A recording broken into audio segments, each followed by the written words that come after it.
ജോബിന്റെ പുസ്തകത്തിൽ നിന്നുള്ള വായന 26-ാം അധ്യായം 1 മുതൽ 14 വരെയുള്ള തിരുവചനങ്ങൾ. ജോബിന്റെ മറുപടി.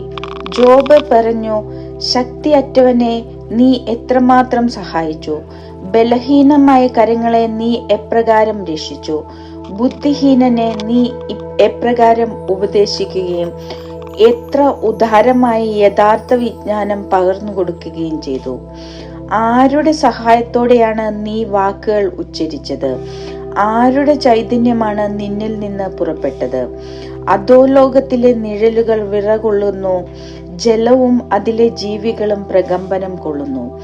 പാതാളം ദൈവത്തിന്റെ മുൻപിൽ അനാവൃതമായിരിക്കുന്നു, നരകത്തെ ഒന്നും മറച്ചിട്ടില്ല.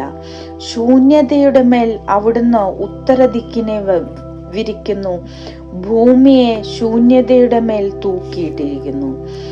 ജലത്തെ അവിടുന്ന് തന്റെ കനത്ത മേഘങ്ങളിൽ ബന്ധിച്ചിരിക്കുന്നു, അതിന്റെ ഭാരത്താൽ മേഘം കീറിപ്പോവുകയില്ല. ചന്ദ്രന്റെ മുഖം അവിടുന്ന് മറയ്ക്കുന്നു, തന്റെ മേഘത്തെ അതിൽ വിരിച്ചിരിക്കുന്നു.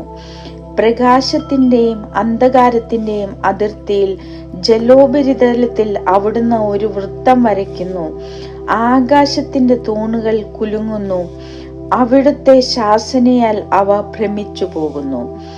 അവിടുന്ന് തന്റെ ശക്തിയാൽ സമുദ്രത്തെ നിശ്ചലമാക്കി, തന്റെ ജ്ഞാനത്താൽ റാഹാബിനെ തകർത്തു കളഞ്ഞു. അവിടുന്ന് തന്റെ ശ്വാസത്താൽ ആകാശത്തെ പ്രശോഭിപ്പിച്ചു, പായുന്ന സർപ്പത്തെ അവിടുത്തെ കരം പിളർന്നു. ഇതെല്ലാം അവിടുത്തെ നിസ്സാര പ്രവർത്തനങ്ങളാണ്. അവിടുത്തെ പ്രതി എത്ര നേരിയ ഒരു സ്വരം മാത്രമാണ് നാം കേട്ടിട്ടുള്ളത്. അവിടുത്തെ ശക്തിയുടെ ഇടിമുഴക്കം ആർക്ക് ഗ്രഹിക്കാൻ കഴിയും?